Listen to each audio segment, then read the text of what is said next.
a tip for my fellow golfers and gamers. Do you want to book a golf trip to Vegas? For the best weather, aim for spring and fall. But the best prices, aim for summer and winter. But if you're looking for that sweet spot, try June. You get the August prices without that scorching heat. See you in Las Vegas. Let's get lucky. We know what Chris Sale can bring. I was personally high on Schwallenbach. Smith Shawver, their other starter, looks okay to kind of bad. They need to I don't want to say tread waters. I think that puts into a bad light, but that's what they ultimately need to do. They need to tread water until Strider gets back, until Acuna gets back, and maybe it's just part of the team morale mentality that we're not at full strength. We need to kick things into gear once those guys get here. Pro Baseball Today, only on SportsGrid. 11 times now without a major, 14 times at the Masters. He finally has the green jacket. Rory McIlroy. The best sporting event so far this year. It's better than the Super Bowl. It was better than the NCAA tournament. It had ups and downs. It had roller coaster rides. It had history, legacies. It had everything you could ever possibly want. Pharrell, Coast to Coast, only on SportsGrid. King of the featherweight division for the BKFC. That is King Kai Stewart, who is joining us now, still the champion of the featherweights. Though he did get dominated, he was still throwing big shots. He landed a lot bigger shots on Palomino than he did me, and I wasn't really impressed. Palomino's getting older. He is definitely a former GOAT. He has done amazing things in this sport, but it's just my time. Only on SportsGrid. Dude, that's Smylie Kaufman for 61. Wow. I'm Smylie Kaufman, and this is The Smylie Show. Smylie, to borrow Jim Nance's turn of phrase, Rory McIlroy's masterpiece is complete. It took him a playoff hole to do it with Justin Rose after they both finished, posting 11 under, but it was well worth the wait. Rory wins his 5th major. He joins a group of 7 players who have done that. The 15th most major winners individually of all time. Amongst that group, Byron Nelson, Seve Ballesteros, Brooks Koepka. We've got so much to unpack today, but let's just start with, you and I just sat here. We're doing this a little bit differently today. This is going to be an informal hang. Smylie and I just watched the end of the 2025 Masters, and Rory's first Masters went together. We watched Rory, full of emotion, walking to the clubhouse. The interview with Jim Nance, Fred Ridley, Scotty Scheffler there putting the jacket on him. You're filled with emotion just watching all that. Just give us some reflections, just your first takeaways of Rory is a Masters champion.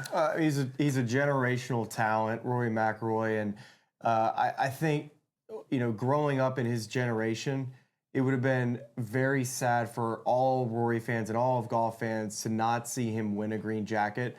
So my mind initially goes to all of the emotion that he showed on the 18th hole. This is the greatest game in the world. We're lucky to be able to go to the Augusta National. It gives you chills every time you walk on the grounds, and of course all the history that we know with this golf tournament. And with Rory, man, God, he made it hard today. And I can't imagine how hard it was. I can't imagine what it's like going for a green jacket. I can't imagine what it's like trying to win a Grand Slam. But he did it. And it was really a fun ride, not only for, I'm sure, him at the end of the day, but for all of us watching. It makes you appreciate just watching golf and loving this game. And that's why we do this. So initial reactions is, holy Batman! What in the world just happened? But you, you're being like, you can't imagine that. You were there. You played in the final group as Rory did today on a Sunday at the Masters, and you know what it's like to carry that psychological burden. And for Rory, it's amplified for years of scar tissue. But to do what he did in making double at the first, and just an inexplicable chip at 13 makes double there. Having 125 yards in and needing to hit the center of the green at 18 and 2-putt and winning the Masters in regulation, and he pushes it right into the bunker. But to still find the mental fortitude, all the work he's done with Bob Rotella to make the birdie he does on that first playoff hole. if you could just talk about the nerves you felt playing in that final group and just give us a little insight as to what Rory's going through there. I think that'd be really cool. Well, pressure is a privilege, and some people rise to the occasion, some people falter. And it's not like these players don't want it enough. Rory McIlroy has wanted for years to win this event, and countless times we have been let down as fans, and he, of course, wants to win it more than anybody. And so the pressure, of course, I mean, heading into today, especially after a fast start yesterday when he was 5 under par through 5 holes, and today the opposite effect happened. The stress of, oh my gosh, right from the get-go, Bryson DeChambeau through 2 holes has a 1-shot lead, and all of a sudden you're thinking, man, Rory McIlroy might lose the Masters. And that it was just a roller coaster of a day of this thing is over, it's going to be a snooze fest too. That might have been the best hour and a half of a sports viewing experience I've ever had. That's nerves I've felt watching LSU come down the stretch, which is, to be fair, like every Les Miles game of all time. That's how I felt. But, man, Rory put us through it. He had an opportunity at 18 to put this thing away with a par. And we can get into the whole round. I don't want to just skip all the way to the end because so much happened before that. So let's take this thing all the way back and we can work up chronologically because you can't just start at the playoff. Let's do that. I want to hear from some of these questions Jax is bringing in. I briefly want to ask you at the end. I was watching the TV and trying to hide the tear in my eye. The hug that Rory gave Poppy. I mean, does it get any better as a parent than that? Dude, I just have not seen a player show that much emotion right after. I mean, dude, the putt hadn't even hit the bottom of the cup yet, and he was in full tears, and just full emotion. I can't imagine what that feeling must have been like for him. I was at a loss of words. I didn't know what to think. I didn't know what to say, but I'm just so excited that it happened, and I'm not here I just want players like Rory who are generational talents Channel again. to come through. I want him to come through. I don't care if you like the guy or don't like the guy. I just want to see guys that work their tail off, that have all the talent in the world, compete to become legends. And now Rory McIlroy is like stepped through that door and forever.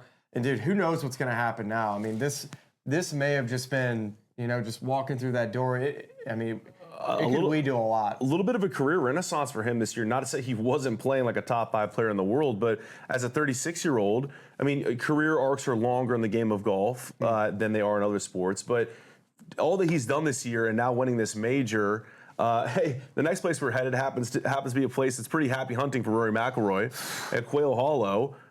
You've got. I think he's got plenty of opportunities to kind of capitalize on this year and continue to make the conversation we have about who the best player is in the world a very interesting one. I'll say, to kind of reel this day back and start, and Jackson, chime in with any questions we have here. But we've talked to you all. We've had Jackson Brown here producing for us all week in Augusta. Has been fantastic. We got the big plum back in the mix, Brian Stansfield, who's been with us for Tobacco Road, for our FedEx Cup playoff shows. And it was my distinct joy today to be with these two, their first ever time on the ground at Augusta on a Sunday, and maybe one of the best Sundays in the history of this tournament. And we walked with that final group for the first 9. And I hate crowds. I get claustrophobic. At tournaments like this, I try to find lesser players. We committed to it today, and it was one of the coolest atmospheres. Take away Tiger crowds, and that's about the biggest crowd I've seen. The energy for both sides, and just really, it was nothing negative, but a real overwhelming desire to will Rory to a win. Even when he went down early, just that urging, and I thought that was just really cool. So just starting the day there, I mean, I think maybe we kind of retrace that double he makes at the first, and the way Bryson kind of saves that part at the first and then goes on to make a birdie. What are you thinking at that moment? Like, oh no, here we go again, Rory? Yeah. I mean, it was not the start he was looking for. He looked a little nervy, obviously. 3-putting the first hole for a double. Missed his first 2 drives, not by much, but just enough to where he was playing for par. Well, and to Bryson's start, man, just like his overall energy that he brought, that up and down he made in one was incredible, and then two, of course, making a pretty easy birdie. Golly, I just you always hear about folks from that are older generations that talk about, man, I was at that Chicago Bulls NBA Finals Game 7, and you wouldn't believe what it was like, or I was at the 1986 Masters. And you can't imagine what it looked like. I can't imagine for the people there at the Masters today, and just anybody that, like you guys that were there for the first time, like going to your first Masters today, Jackson, on a Sunday with Rory McIlroy winning the Grand Slam. Like, dude, that's something you'll tell your grandkids. Like, just one of those days that golf needed. I mean, golf has been in such a trash place, like politically, for 4 years. And it's just really cool to have a day like today. Well, Jax has a mic over here. So, Jax, maybe give us briefly what that was like for you experiencing that Masters for the first time, and then any questions we have from the Instagram Live. Yeah, absolutely. I mean, first off, thank you guys for the opportunity to be able to go there today. It was absolutely incredible, but just surreal. I mean, not only one of the most, incredible Masters finishes ever, but just, seeing everything come to life that you ever heard about the tournament, it was just absolutely incredible. Me and Brian were speechless pretty much the whole time, just absolutely having a blast out there. Something I'll never forget. I've been to a lot of sporting events, done a lot of cool things. Where's that rank? It's Bison National Championship. Oh man, that's a tough one for you. I can't. Yeah, maybe I can't say it's up there, but it's definitely top 3 for me of all time.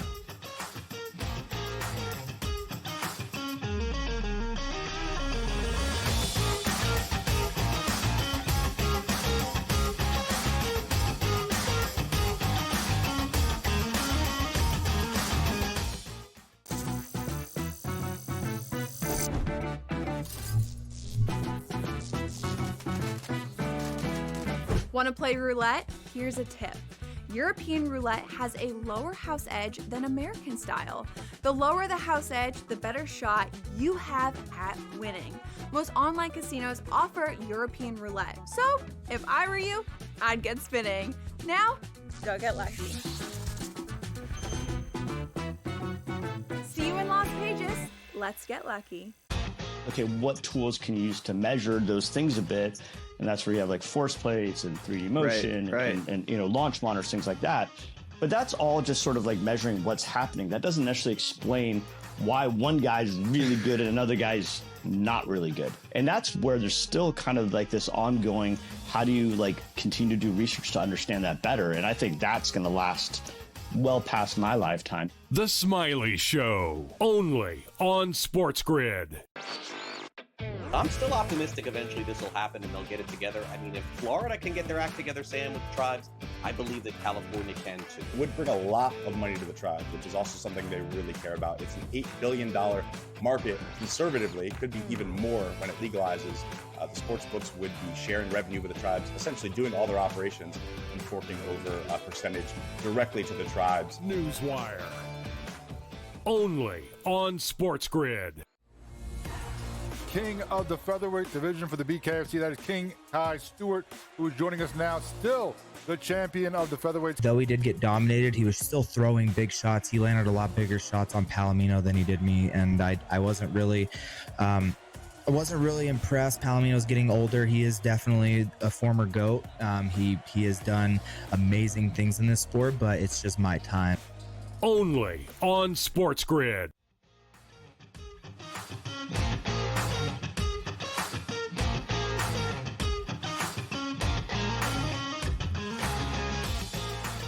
We've got a good question here. Okay. Most crucial Rory shot of the tournament. Oh, you go first. Dude, there's so many. There's 3. There's 3. It's the shot that he hit on Friday at 13. It's the shot he hit at 15 on Sunday. It's the shot he hit at, there's 4. It's the shot he hit at 17 on Sunday, and it's the second shot in the playoff. You can make a case for all of them. And I seriously mean that, because the shot he had at the Pine Straw was on Friday. I know this is so far away from the end of the tournament, but it was such a meaningful thing for him. It's like he's back. He had made 2 doubles the day before. Had shot even par. All of a sudden, he's back in the golf tournament, and he's in the hunt. He's only a couple back. That one's just as important. And then coming off a double at 13, a bogey at 14, the hook at 7-iron to 6 feet, that you can make a case that might be the most important one. I would probably rank that first, but the shot at 17 was unreal. Yeah. The shot at 18 was honestly, I'm going to say it's easy. I've never stood on a playoff hole to try to win a Masters and a Grand Slam.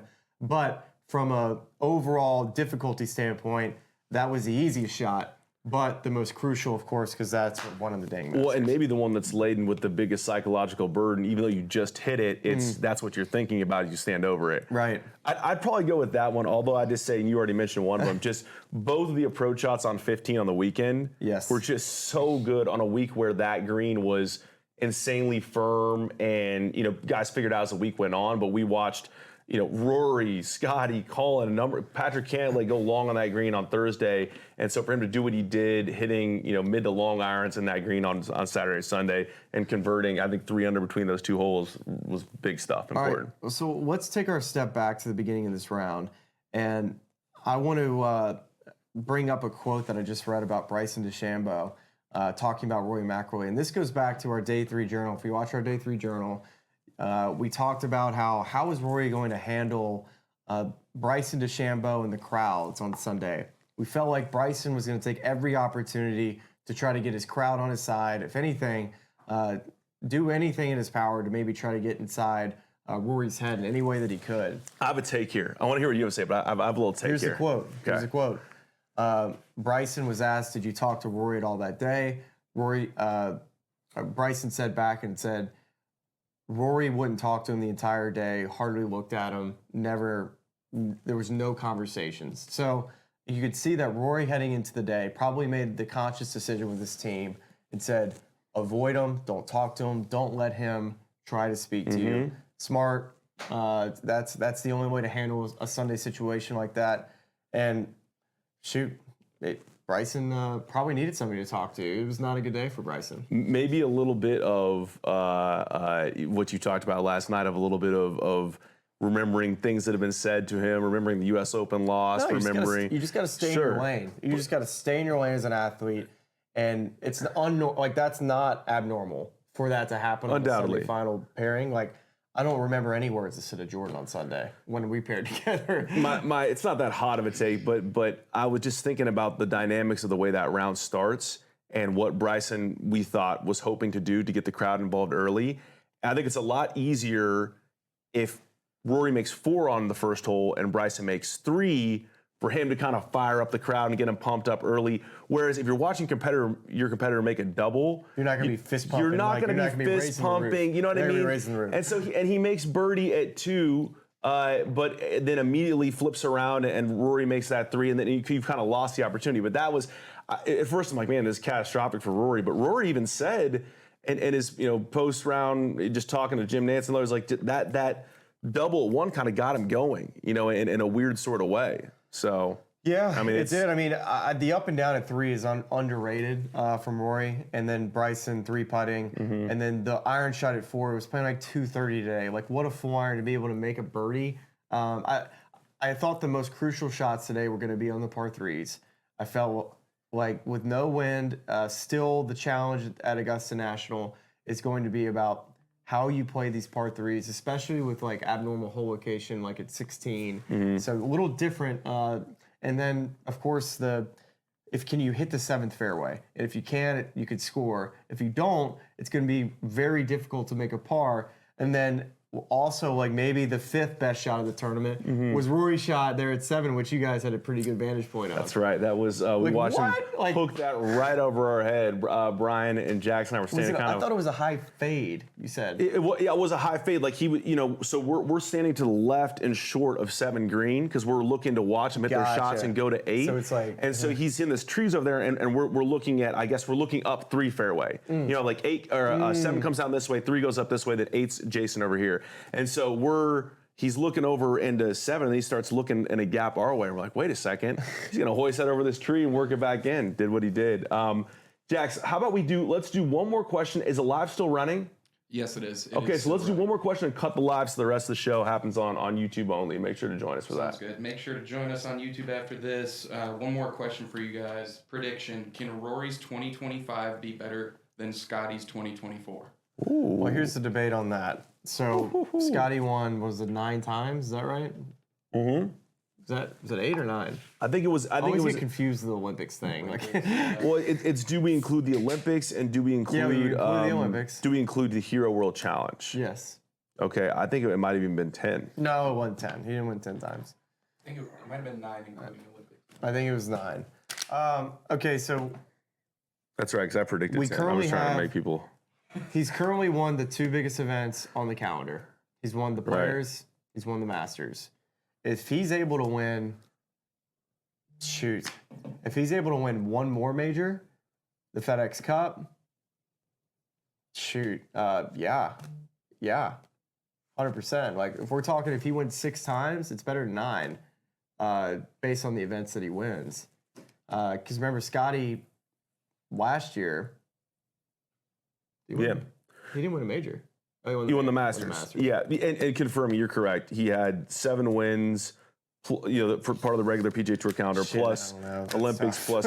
Well, but I think there's something to be said here for a category of win as well, because along the lines of the point you're making, prior to the Olympics last year, we were just having a theoretical debate of would we take Xander's year in 2 majors and only 2 wins, or would we take however many wins Scotty had at that point with just the 1 major, and there was a real conversation to be had there. Then he goes on and wins the Olympics, he wins a Tour Championship, he wins Hero, and it's pretty obvious. He's got to win 5 Tour events.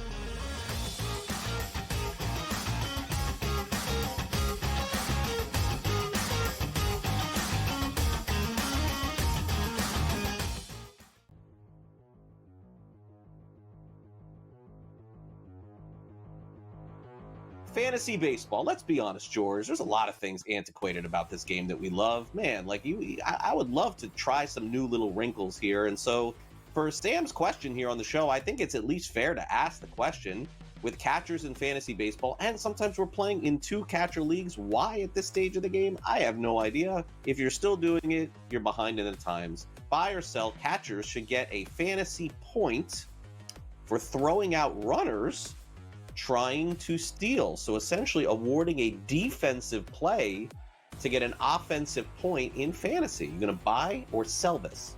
I mean, so this never even crossed my mind. I hate the catcher position because they get hurt so much. You play in a 2 catcher league, I don't know what to tell you. You know, it's like, what are we doing here? There are not 24, so we get 12-team league. There are not 24 catchers to draft in baseball. It's just not. Although I'm the first person to tell you, Herrera's probably out there in a bunch of leagues there because we didn't see that power coming. No. Should he get a point? I think he's going to do this, by the way. Why a point? What are you throwing out? 1, 2 base runners a week? It's 2 points. Who cares? You know, should it be more? I mean, if we're going to do this, should we do it right? Should it be 5 points? You know, so I'd probably go that direction. If you're going to do it right. Give him more points. And by the way, then let's go further. You make an error, you're losing points. No one gets an error anymore. All right, if you get an error, it means you really screwed up. I was watching that Yankee-Pittsburgh game yesterday because I think it was who cares? Somebody hit the ball hard to Isaiah Felifa. It's a shortstop. He didn't have to move, but he dropped it. They called it a hit because he hit the ball hard with a 3-hopper. Oh, hard hit, error. So let's do that too. So yeah, I'm kind of on board with this, but you need more than one. It can't just be a point that's meaningless. You need more than one. Fantasy Sports Today. Weekends starting at 8 a.m. Only on SportsGrid.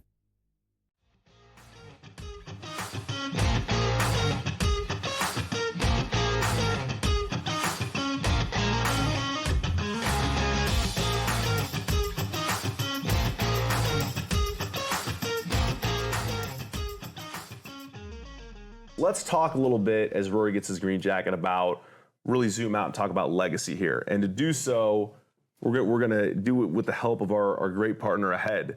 And so this time around, we're talking about stitching it all together via Ahead. and the reason we're using this segment is because Rory stitched together a career Grand Slam, his 5th major win today, at Augusta National, finishes it off. So Ahead takes a cross-domain approach to solving complex problems, integrating solutions across the technology stack and bridging the old with the new.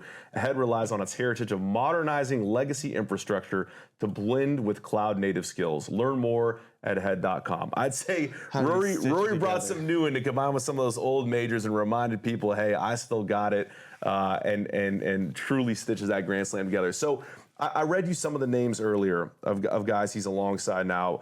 Byron Nelson, Seve Ballesteros, Brooks Koepka. If we want to kind of jump ahead to 6 majors, Nick Faldo, Phil Mickelson, Lee Trevino. Help me at this point take stock of Rory's legacy within the game of golf. Like, I think he's the 6th guy to win a Grand Slam. Let me check on that for you as well. It's the 6th guy to win a Grand Slam, standing on the 18th green in a green jacket. I don't think I ever thought he was actually going to do it. I don't. Yeah. Gene Sarazen, Ben Hogan, Gary Player, Jack Nicklaus, Tiger Woods, and Rory McIlroy. So the question you asked me was where does he stand? Like, where do you place his legacy? Is he top 10? Yeah, dude. Does he move won the up Grand there? Slam, man. Like it's into a different echelon. It's why this one was so important, and why every year we talked about it leading up to it, whether he could do it. And I think the floodgates are going to open for this guy. I think he's going to get to double-digit major wins. He's playing as good as golf as he ever has, and he's one of the longest players in the game still at his age. So we could see a run from him that's going to be incredible. And man, we got a great really just major season over the next 5 years, right? Like, we got Scotty Scheffler, we got Rory McIlroy, you got Xander Schauffele, Ludwig Oberg. I mean, you have some very likable players, and then you throw them in some live guys as well that adds to the drama. I think golf's in a very weird place, but an oddly healthy place with something like this happening today. Crazy. Where do you put him? Like, do you put him same tier as a guy like Arnold Palmer, Bobby Jones? Both have won 7 majors, but did not complete the career Grand Slam. Or Tom Watson, same boat, 8 majors. It's hard to judge right now because his career's not over. Yeah. At this point, this resume could be. Improve on this by the end of the year. This resume isn't done yet. I'd be surprised if he didn't win another Masters too along the way. I mean, typically players, when they win the Masters, especially really good players, they not only they win it once, they win it multiple times. So I could see him winning 2, 3, 4 Masters in his career when it finally gets done. Just because he finally got the monkey off the back. This course has always been great for Rory McIlroy, and it's not going to stop being amazing for him. As he just can't get the words out. This is just... That's so cool. Well, while we hear from Rory, we got another question from Jackson here. Well, actually, you just answered the next one that I was about to rip off. It is how many green jackets will Rory win now that he has one under the belt? Yeah, I think he could win. I think he'll win another one. I think the third one, I could not talk about my daughter right now on the 18th green. Poppy. I would not be able to do that well. I mean... I'll go with 3. 3 green jackets. I think this could set off a late career renaissance for him. Like, just the way this frees him up mentally. And I think, let's go back to the beginning of the week, Smylie, where I was listening to his press conference. We talked about how at peace he seemed with things. In the same press conference, he's talking about, all week long, he talked about being a dad to Poppy, her kind of understanding that he's a famous person who's good at the game of golf. He talked about coming off a Saturday's round. He's sleeping on a lead, trying to complete a career Grand Slam. And he's talking about watching Zootopia with Poppy. It really seems like the work he's done, we talked a lot about like the offseason work he did on his swing and trying to kind of hit into a simulator for multiple months and make it more compact. I think the stuff he did with Bob Rotella is just as important, if not more so, to just reach the state that we're seeing him in now. Just even the fact they're showing a cool clip of Rory helping Poppy on a putt at the 9th hole, which she made. Incredible. So but, yeah, man, it's just, God, what a day. I'm still just trying to get my thoughts in order from what I just witnessed.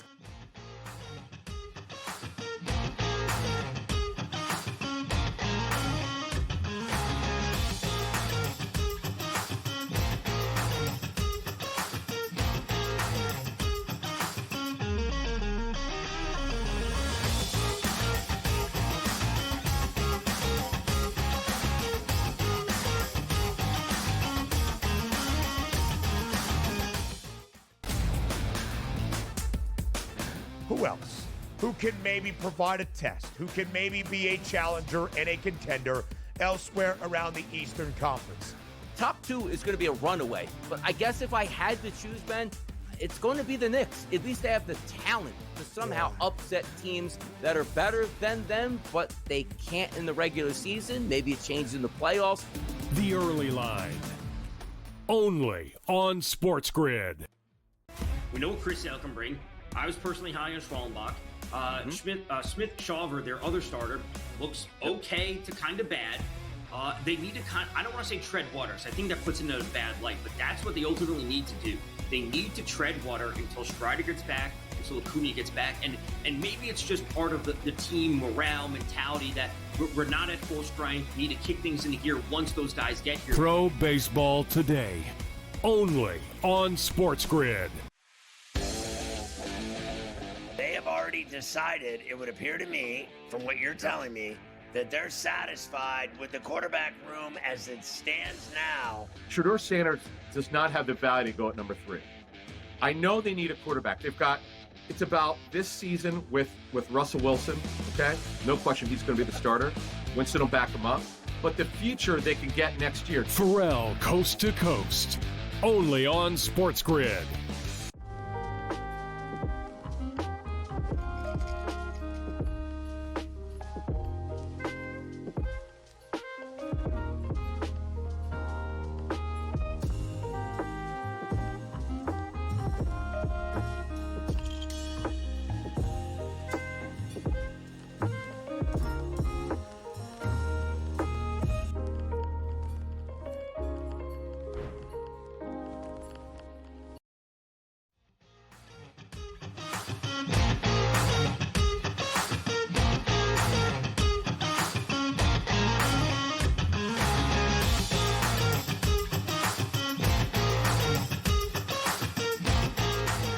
I got another one for you guys here. Let's hear it, Jax. Right along the same kind of Rory Scotty timeline here. Do you think that Rory's odds will be Scotty odds better than Scotty odds going forward for the rest of the PGA Tour season? Well, how about let's start here, because this has been another one of our partners this week. This is a perfect time to work this in. Good tee up here, Jax. DraftKings. DraftKings partnered with us this week for a daily fantasy lineup that we absolutely bombed. So our apologies to everyone there.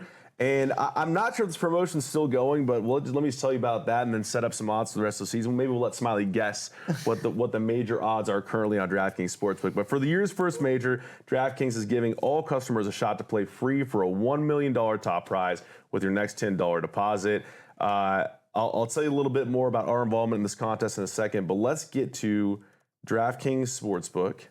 Okay. And so do you want to take a guess at where they both are for PGA Championship? Rory's going to be the favorite at the PGA. Rory's also going to be the favorite at the U.S. Open. And he's also going to be the favorite at the Open.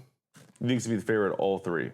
Yes, I do. Okay. All right. I'm having a heck of a time trying to... What do you think about that, Big Plum? You disagree? Plum man. I'd have to agree. It's going to be close. It's going to be tight. All right, here we go. He's going to be the favorite. Okay, current odds. So you think he's going to be the favorite? Okay, I think at the PGA, he's going to be plus... Guess his odds and guess Scotty's odds. Rory's going to be plus 350. Scotty's going to be plus 400.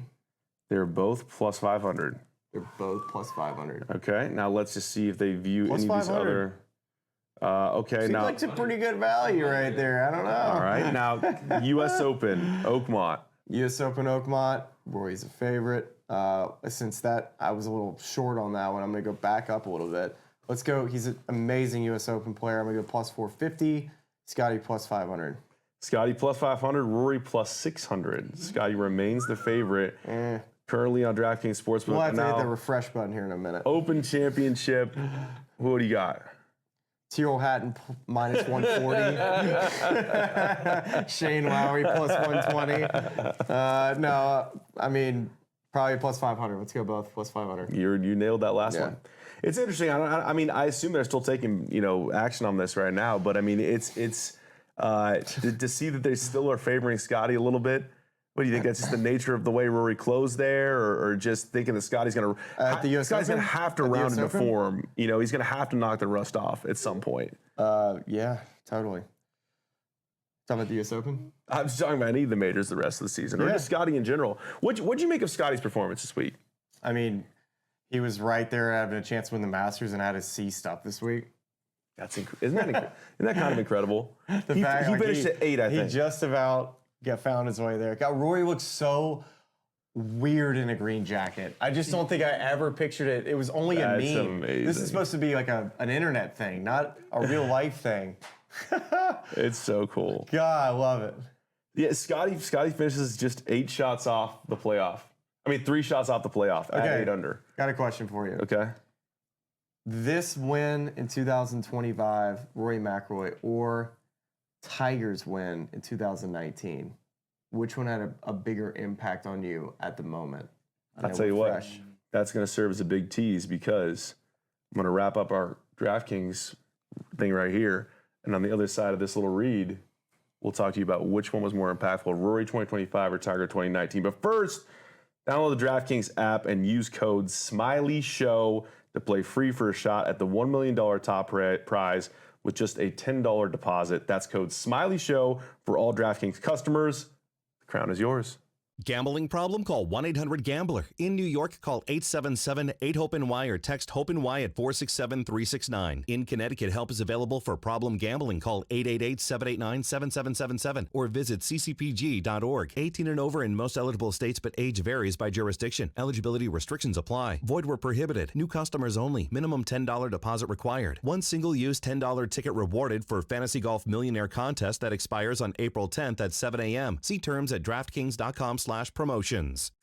We just teased it on the other side. Smiley, you teed us up with a really good hypothetical question here. Actually, it's not hypothetical at all. It's a very real question. It happened. It happened. We're in the middle of the now right now. They happened. You need to get it. It was hypothetical until about a couple hours ago. Rory McIlroy, 2025 Masters champion, or Tiger Woods winning the Masters in 2019. Which of those two was more impactful on you? As a golf fan, human being, any parameters on this? Okay. Here's where I'm going to go here. So why I'm going 2025 Rory is because it had everything. 2019 was just one hole. It was the 12th hole. Yes. It all happened on one hole. Next thing you know, it's like, can Tiger do it? This one was everywhere from the get-go. You had Rory losing the lead in the first 2 holes of the golf tournament and then getting it back, going to the back 9, birdieing 10, exercising the demons of the hook from 2011. And so you're thinking, wow, that's cool. Like, all we talked about is, oh boy, is he going to hook it here at 10? And then he birdies the hole. And then 11, he somehow decides to try to take that shot on. And he's lucky that ball stays up. And you're thinking, okay, he's getting the lucky breaks. And then all of a sudden, he hits the worst wedge shot in the history of a crucial wedge shot. Into the creek at 13. So the shot at 15. Now Justin Rose decides, I'm going to go Hulk Hogan on this whole thing and completely put a wrench in it. Patrick Reed's holing out from the fairway at 17. Ludwig Berg is like, hey, what's up? Reminder, I'm the Terminator in all this. And then in all of this, Rory has a one-shot lead and go to the last hole and misses the green, which is exactly what we expected could happen. And that goes to a playoff. Rory wins on the first hole. It was a better viewing experience in 2019. Which one did I want to happen more? Probably the Tiger thing. I would say in 2019, I was more excited for that. But emotionally, and what I'm going to remember the most, I'll never forget the 2025 Masters. I think that's well said. And I think in terms of tournament quality, and of course we could be a little bit prisoner of the moment right now, but we just came off a show where we said, I mean, for me, that was the best moving day I can remember for a major, with all the fireworks that happened, the back and forth, and the way it teed up. A showdown that I think we'll do a little bit of revisionist history on this tournament because we wanted the Rory Bryson showdown and we didn't get those fireworks in the playoff we ended up with Justin Rose. But I thought Saturday was phenomenal. You know what is interesting about this win is it feels to me like the last chapter of a Masters champion. Like we see a lot of instances of like bookends. Jack Nicklaus won one when he was old. Ben Crenshaw won one when he was old. The whole narrative with Tiger was like, you had 97 And then you had 2019, and a lot of people, you know, whether or not you wanted to believe it, it felt like that might be Tiger's last chance to win a major. Because Augusta National and this place has so much love for Rory, it felt like this second Masters victory, but he never had the first one. And so it's weird to try to kind of process this, because I agree with everything you just said. And just watching Rory with all of his emotion coming off this green and time with family. I mean, this is deeply impactful. It's hard to. I probably still go 2019 Tiger, sitting where we are now, simply because that's the last time we're going to see him win a major at a special place that kickstarted his first major. And I think, dude, that's I don't think there's be, a wrong answer here. I'm just saying, like, I'm prisoner of the moment. It's hard. It's a really good question. When you're listening, please comment what you tell think. us why. I personally feel like the shot that Rory hit at 15 is one I'm never, ever going to forget. He just came off of a double and a bogey, hits it there tight at 15, hits it tight at 16, hits it at 3 feet at 17. And then you throw in Augusta National and the patrons. It was a scene out there today. People were hugging each other that they didn't even know. They're like, you're just hugging anybody you can find. You're just like, this is awesome. What a day for the people that had an opportunity to be out there, and just a magical, magical day.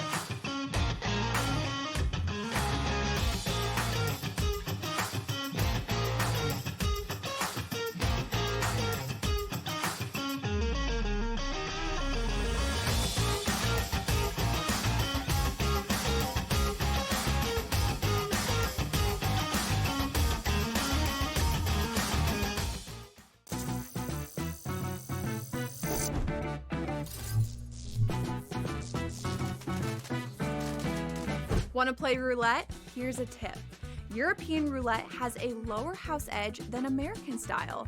The lower the house edge, the better shot you have at winning. Most online casinos offer European roulette. So, if I were you, I'd get spinning. Now, go get lucky. See you in Las Vegas. Let's get lucky. Okay, what tools can you use to measure those things a bit? And that's where you have like force plates and 3D motion and you know, launch monitors, things like that. But that's all just sort of like measuring what's happening. That doesn't necessarily explain why one guy's really good and another guy's not really good. And that's where there's still kind of like this ongoing, how do you like continue to do research to understand that better? And I think that's going to last well past my lifetime. The Smylie Show, only on SportsGrid. I'm still optimistic eventually this will happen and they'll get it together. I mean, if Florida can get their act together, Sam, with the tribes, I believe that California can too. It would bring a lot of money to the tribes, which is also something they really care about. It's an $8 billion market. Conservatively, it could be even more when it legalizes. The sports books would be sharing revenue with the tribes, essentially doing all their operations and forking over a percentage directly to the tribes. Newswire, only on SportsGrid. King of the featherweight division for the BKFC, that is King Kai Stewart, who is joining us now, still the champion of the featherweight. Though he did get dominated, he was still throwing big shots. He landed a lot bigger shots on Palomino than he did me, and I wasn't really impressed. Palomino's getting older. He is definitely a former GOAT. He has done amazing things in this sport, but it's just my time. Only on SportsGrid.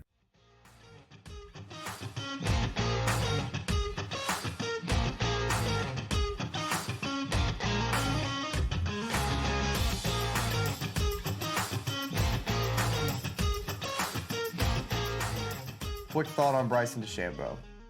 I think you got to discuss what was inevitable. We talked about how his golf swing wasn't necessarily there this week. Is that Fax? Give him a hug.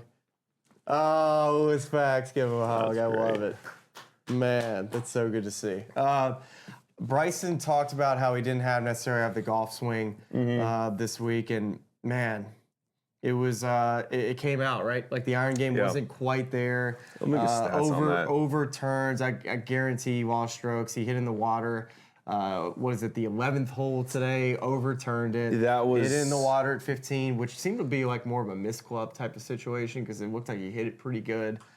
And the overturn at 4 too, like you just saw just the ball overturning too much. Negative 1.64 strokes gained approach and negative 2.32 strokes gained putting. So I think the tough part there is, and it was a short game as well in the third round. But when you chip it and putt it pretty good, you can cover up some of those iron missed clubs and things like that.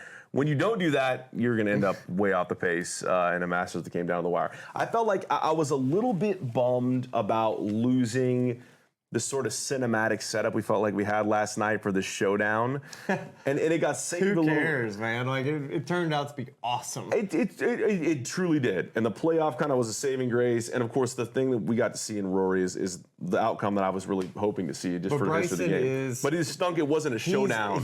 Bryson is kind of that needle of this guy at any point can get the crowd absolutely ramped up. It turned out to be the crowd behind Rory trying to get him to the finish. It was, how would you grade the performance? He's gotten himself into contention back-to-back weeks, Bryson. That's right. So interested to see how, Quail Hollow, I think, is a really good golf course for him.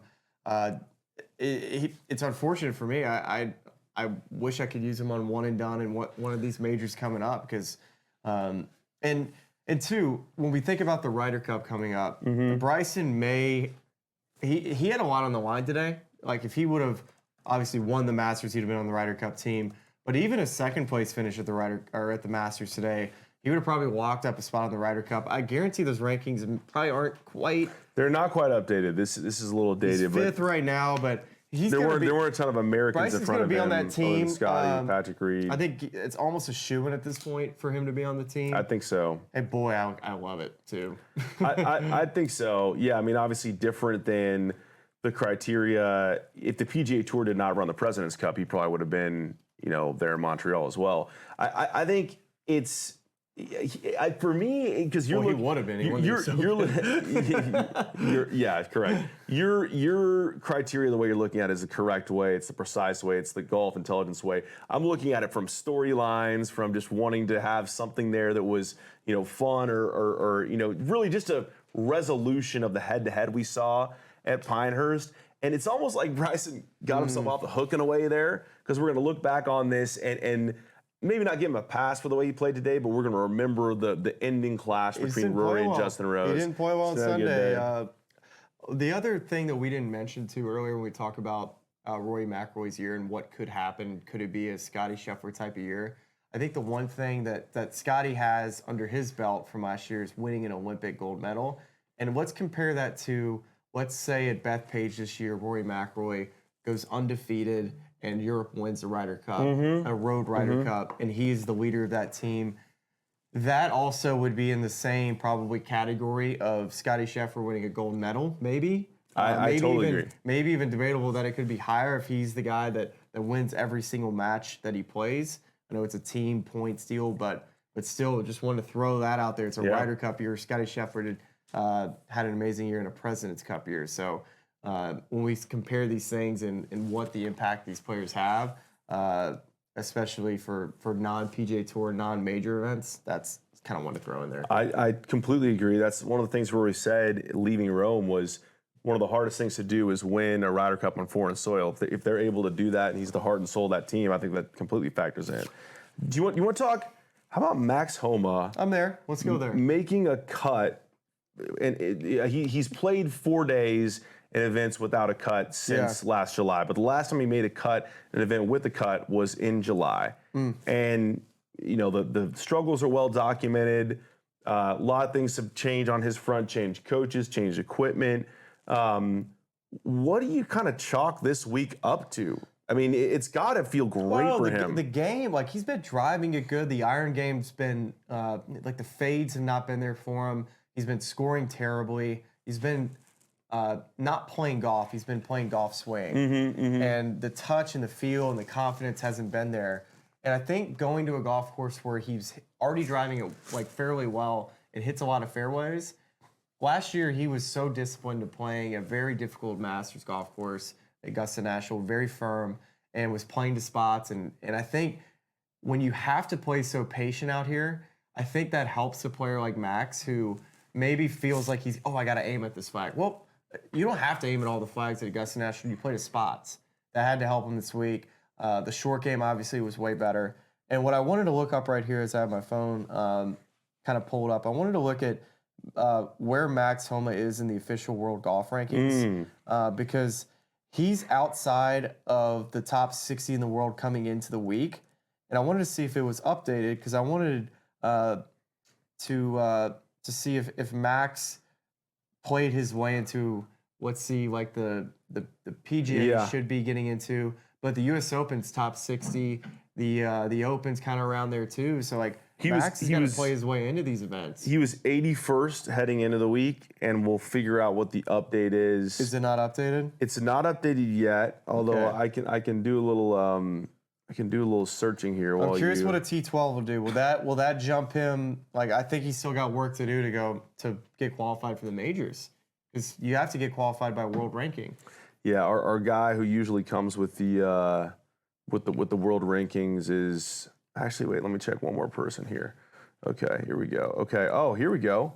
16 minutes. Yeah, he doesn't have the Homa update. Doesn't have Homa in there. But Rory will be second in the world. I think he already was. Scotty will reign at 1. Xander at 3, Colin at 4. Well, that's like the storyline to follow for Max. Is like he's not in the majors coming up, based off world ranking, especially the U.S. Open. That's the hardest one because it's top 60. It's like a hard cutoff there. Yeah. And then it's qualifiers. PGA kind of runs like through that list a little bit more to where he'll probably get in. Same with the Open, but they also have qualifiers too. So good week for Max. Really excited for him.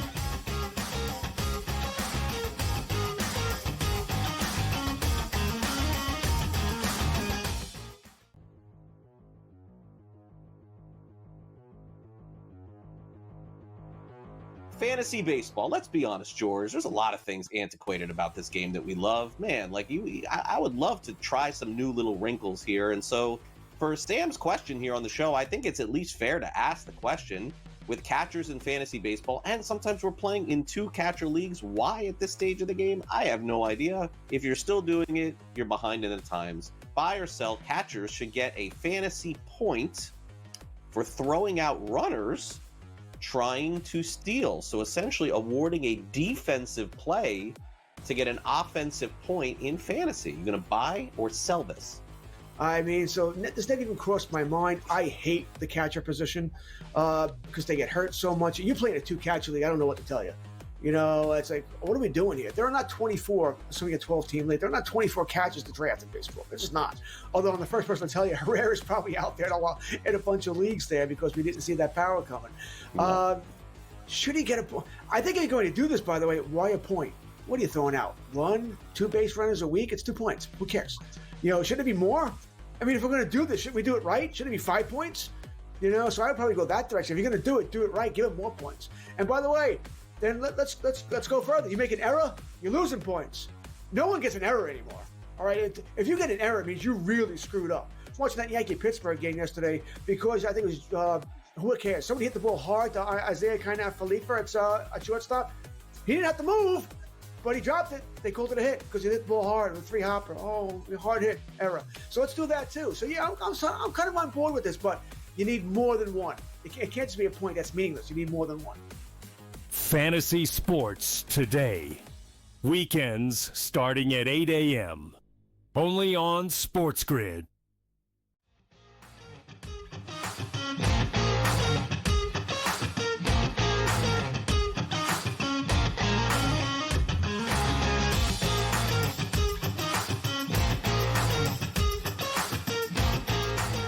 Screw the haters. Most importantly, pour one out.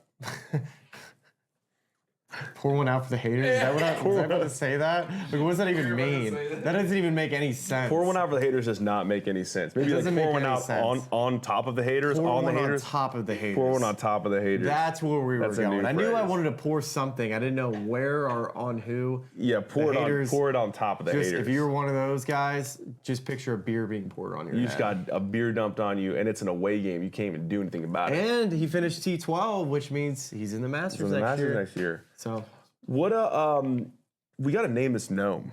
We got to unknown today. We made a merch run. Brian tried to abandon us. It's no big deal. It's not bothering me at all. I won't hold a grudge for the rest of my life. I got it. Okay, so Smylie has a name. The gnome we got last year, I think he had like a coat and tie on. His name was Larry. We named him. I think that was with your help in the comments. This guy's got a little, like a peach ice cream and a sandwich in his hand. He's got a little peach ice cream button-down shirt here. He's headed out to camp out at Amen Corner. He's got the chair, the little rope hat. You want to know his name? What's his name? Bert. Bert and Larry. That's Bert. I love that. You can't tell me that ain't a Bert. That's a Bert if I've ever seen a Bert. It's Bert. That's a Bert. We didn't name this gnome down here, but he's just been hanging out with us all week long. He's just like a little just generic little guy gnome. But we got Bert now, the full-size gnomes. We got Bert and Larry. I heard a rumor that the gnome might be no longer. They're really trying to make them limited edition. I hope that's a false rumor. Are they easy to get at merch or no? They're harder to get earlier in the week, and if you'll sit through an hour-long line on Sunday at the Masters, you get there nice and early. I think if you get there early enough, they shouldn't be hard to get. I think they do like 1,000 a day. That's what I've heard. All right. Bert the gnome. Other storylines I want to get to before we close this episode is we have to talk Justin Rose. Okay. We have to talk. We've already kind of talked about. How do I go up a little bit? Can you move me up? It's not touchscreen. All right. So Justin Rose, we got to talk about the P. Reed shot. And outside of that, man, I think like we've hit most everything. I think we have too, so we can go there. Do we have any more questions? Or are we done on questions? Talking to Mike I think Jackson. we're pretty much done on questions. There were a few that you guys kind of touched on. Can you tell me how many strokes that Justin Rose picked up on the greens today? I absolutely can do that. Give me that data I golf can do live that. I can give that to you right now. Give me round 4 strokes gained putting. Strokes gained putting plus 1.49. Sure felt like I was going to be more than that. He hoops at 11 and then made the hoop at 18. For the week, I assume he was number 1 on the week. His iron game was phenomenal today. Plus 3.34 strokes gained approach. Stripes. For the event average. Here are the ranks here. Here you go. Okay, so, I mean, he did have a great day yesterday, but God, you got to give Justin Rose his flowers. I mean, he's been close here. We're not going to sleep on that guy anymore at Augusta, right? I mean, this is so. I think the stat I saw was that he's led 10 rounds at the Masters without having won, which I believe is 4 more rounds than the next closest player who like has 6. Dude, and then he steps up on AT&T in the playoff, where I felt like I don't think he's going to hit the fairway. Stripes it before Rosie, put the pressure, or before Rory, puts the pressure on Rory, and then Rory gets up there.